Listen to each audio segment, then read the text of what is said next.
Actually, figure it out. That's gonna be fucking good. That's gonna be good. Hello, everyone, and welcome to the new episode of Peter Explains It All. My name is Peter Rono, and I sing in Kaonashi. And today, we're going to be covering Humiliation Ritual. It was really important to paint a picture. I mean, every song we do, it's important, but this one is like, I'm trying to explain so much about Morgan in one song, you know? This song is about how Morgan Montgomery ended up hating Jamie B. Moore. So I crossed the street. School just let out, it's busy, so I crossed the street. There's too many fucking people, so I crossed the street. I don't want to be in the way, so I crossed the street. There's less people over there. So when the song was originally written, it was like the idea was there before we even had instruments or like notes. We were playing Gramps in Miami. Shout out Jeff, Equinox Booking. And we're loading out, and our good friend Chris Dees, we were telling him about the concept of the record, and he was like, dude, you guys should do a song where it's just one big breakdown. Just a breakdown. And I was like, instantly like, okay, so like, Acacia String Tactical Nuke. And he was dead serious pitching it, but I thought he was just joking. I was like, oh yeah, hello. And we did it. So thank you, Chris, for the idea. I got to start it out by giving him credit for that. He really was the one who came up with the idea for this song. And yeah, we went into the studio with Evan again. It was just like, let's just open the record with that. You know what I mean? Like, because this record is supposed to mark, like, this is Morgan. This describes Morgan's personality, and Morgan's a very angry person. You know what I mean? So we wanted the music to match that. So this is like the angriest Kaonashi's ever been. And it's just like, that anger, the reason for that anger, it's like anger from like anxiety. You know what I mean? Just, Morgan is a good kid, but it's just put in those positions where they have to, like, you know, it's like kill or be killed. It's like, you know, has to fight back or have this kind of shield, this armor around them. And I wanted to explain Morgan's, like, I guess, good side, or just how they started out with, like, showing this vulnerability, or I guess this anxiety. That's why I say, like, you know, there's too many people. I don't want to be in the way. There's less people over there. And yeah, that was really the inspiration for that part. So I crossed the street. I'm always taking up so much space. So I crossed the street. The light just turned red. So I crossed the street. The light just turned green. The light just turned green. When I say the light just turned green, I mean, like, green light is kind of just like a term for, like, you know, we're gonna jump somebody. Like, we're on go. That's why I said the light just turned green 2 times. It's supposed to mark, like, the street light and also, like, what's about to happen to Morgan. Niggas is on the corner. I can't cross the street. Don't like how they're looking at me. I can't cross the street. What a fucked up way to think. I shouldn't cross the street. I shouldn't make eye contact. I'm gonna cross the street. So really, it's just like, I'm trying to speak on the story, but I'm also trying to speak on my personal experiences and just struggles that I've faced, you know what I mean? And just like internalized, like, black fear, you know? That was really what I was trying to get at with that, and just put you in the shoes of Morgan.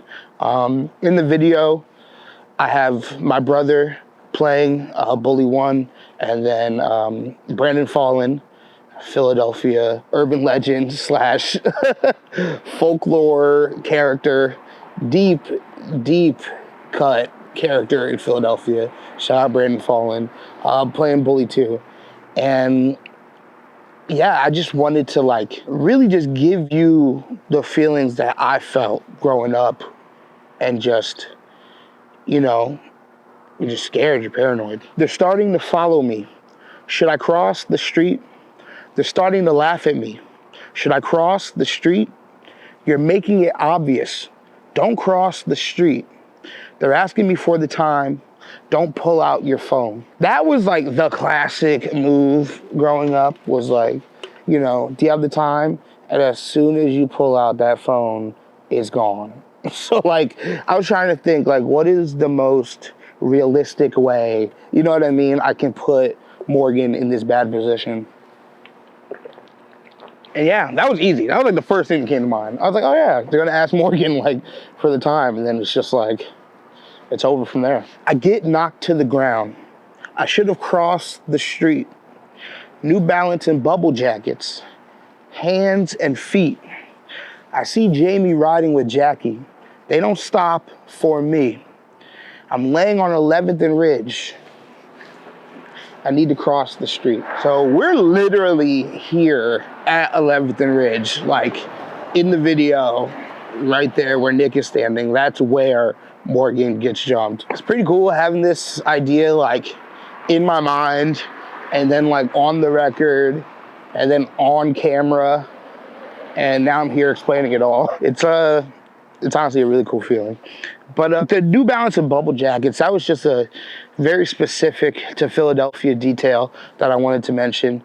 Live experience with the New Balances. They love stomp you out with the newbies on. Very painful. And the bubble jacket, the blue one is actually mine. I used to wear that on tour all the time. So you'll see Brandon wearing that in the video. So really the defining moment, I guess the villain origin story, is where Morgan is laying on the ground and sees Jamie in that passenger seat and sees Jackie in the driver's seat, and they just keep going. You know, this whole character probably could have been avoided or had a whole different trajectory if they would have stopped and helped. But Morgan just felt so betrayed, so defeated, so like left behind, that it's like, you know, I'm gonna make you feel what I felt that day. That was really what that moment was.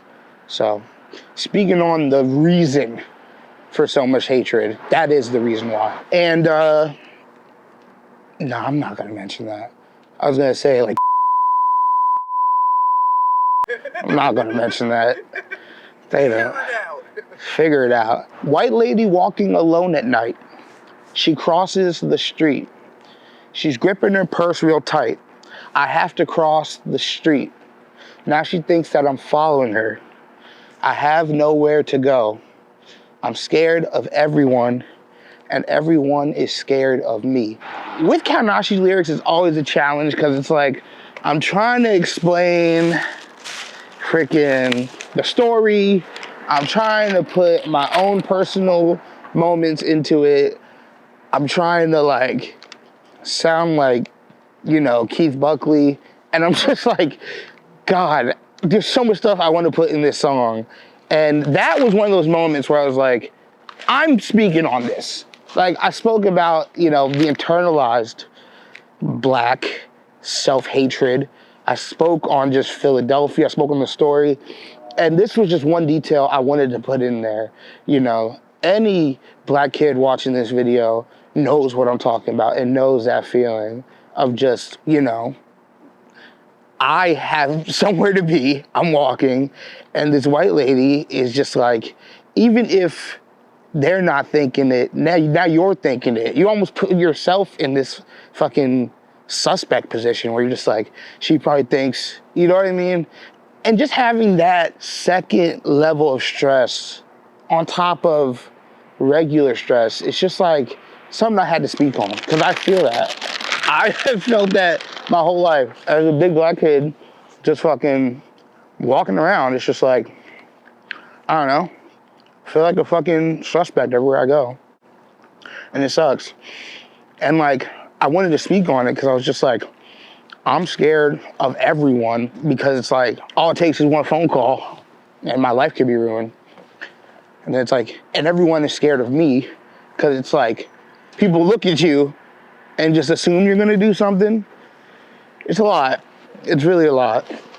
And I just saw that's the perfect opportunity to speak on it. It's actually really funny how we got the white lady for the video. Wesley, our manager, Wesley Ingram, just came to the group chat with like a LinkedIn profile or something. And I was just like, yeah, perfect. That is the white lady for the video. And like, man, you guys should have seen. When she showed up to the video shoot, that shit looked like fucking, I don't even know, Monsters Ball or like Minority Report, bro. It was like Emmy award-winning performance. Nick is laughing behind the camera right now. But I mean it. That shit was really good. And fucking Aaron, oh my God, killed the video. So good. Shout out Matt. Shout out fucking Victor. I love how good.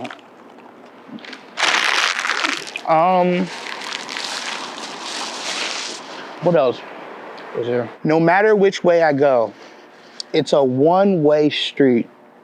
It's a one-way street.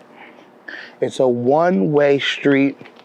I still haven't found peace. That was to kind of just wrap up the entire song, where it's like, just growing up as a black kid, it's like, no matter which way I go, it just feels like everything is set up for me to fail, you know? That's what the one-way street, because I keep talking about the street in the song, it's like, it's a one-way street. I feel like, you know, don't be too loud, but don't be too quiet. You don't want to be a square, you know? Do this, do that, just be perfect. But at the end of the day, you're still just like, the world's still against you. You know what I mean? That feeling. So it's like there's a target on your back from like, you know, white people. There's a target on your back from other black people. It's just a lot for someone growing up to fucking deal with. And I still haven't found peace. That's a reference to our EP, our split with Sabella, Never Home, the song, I Found No Peace. 30 new people listening. Yeah, I saw it as the perfect last line to just, you know what I mean, wrap it up. And yeah, I'm very proud of this song. Like, the way it was written, it was just so unconventional for Kaonashi, you know what I mean? Peo and Alex, like, they wrote it together. And just one take, just played the guitar from the beginning to the end. That was it. Played the drums from the beginning to the end, and that was it. And I knew I had to have that same, you know what I mean, approach when I was doing my part. Because I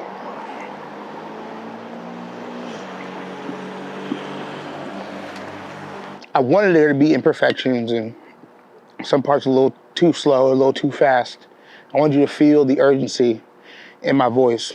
Because when I was tracking that shit, I was like, putting myself in that headspace. Just anxious, scared, angry, nervous. A lot of fucking feelings, a lot of shit going through your head in that moment.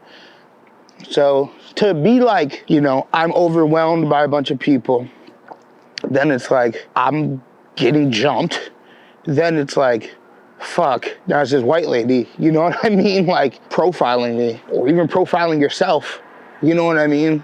It's like, god damn, it's a lot to fucking deal with. And there's more, And there's a lot of black people that deal with that shit every fucking day. So I could only touch on it, you know, but I'm glad I fucking did. And all of that was on my mind while tracking it. So I was like, when I wrote the lyrics, I was just like, dude, this is it. Like, the performance got to match the lyrics. You know what I mean? So doing it in one take from beginning to end, no punch in, just fucking, and I didn't want to do a bunch of takes. Like, I forget how many I did, but I didn't want it to be perfect. I wanted it to have all of its imperfections so you really felt what I was fucking saying. And musically, just Sick by Ceremony was a big, big inspiration. I was thinking about, like, people giving them something to fucking just really connect to. You know what I mean? The way I connected to that song. Trash Talk was a big inspiration for that song. Yeah, it was like Ceremony and Trash Talk were like the two I was thinking about while doing that.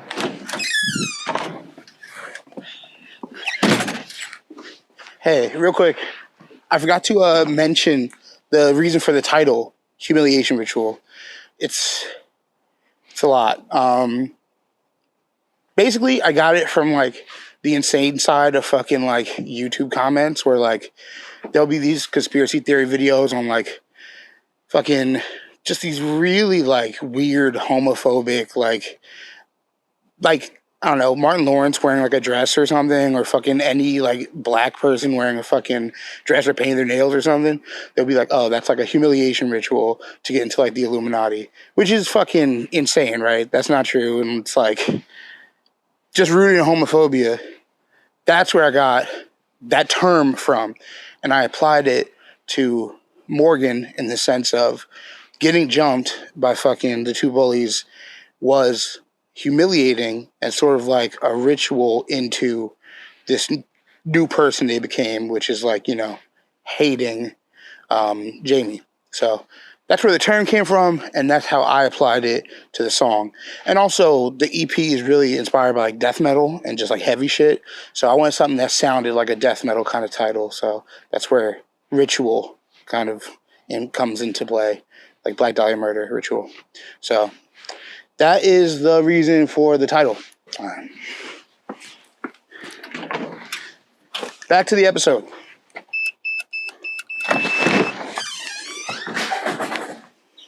It's like this is the introduction to the feeling, to Morgan's mind, you know what I mean? And Morgan's situation.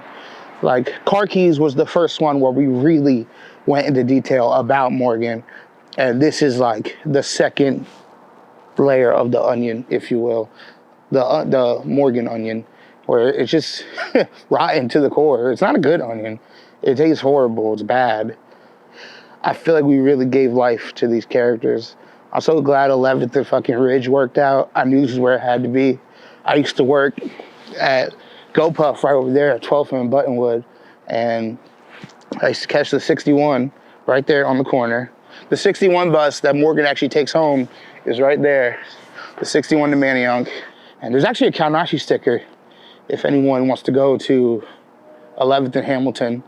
Right, the 61 stop, there is a Kaonashi sticker. The old logo too. Well, not old, but the second logo. It's like the one we used for like the Skeleton Kid. I don't know if anyone even knows what design that is. It was from like 2019, the Last 10 tour. Also, the cover art was made by Olu, literally right here. And the handwriting on the cover art, that's Mortar Sustained. Both of their ats will be right here. But yeah, thank you for watching. Humiliation Ritual. I love the song. I love the video. I love the meaning. I love how it was written. This is like one of my favorite Kaonashi songs. And it'll already like happen by the time y'all watch this, but I cannot wait to play this in front of fucking Hail the Sun fans. They're gonna feel me with this song. Like, I mean, we got dance party and it's fun and all, but like, this is the other side of Kaonashi. You know what I mean? Hell yeah. Peace out, y'all.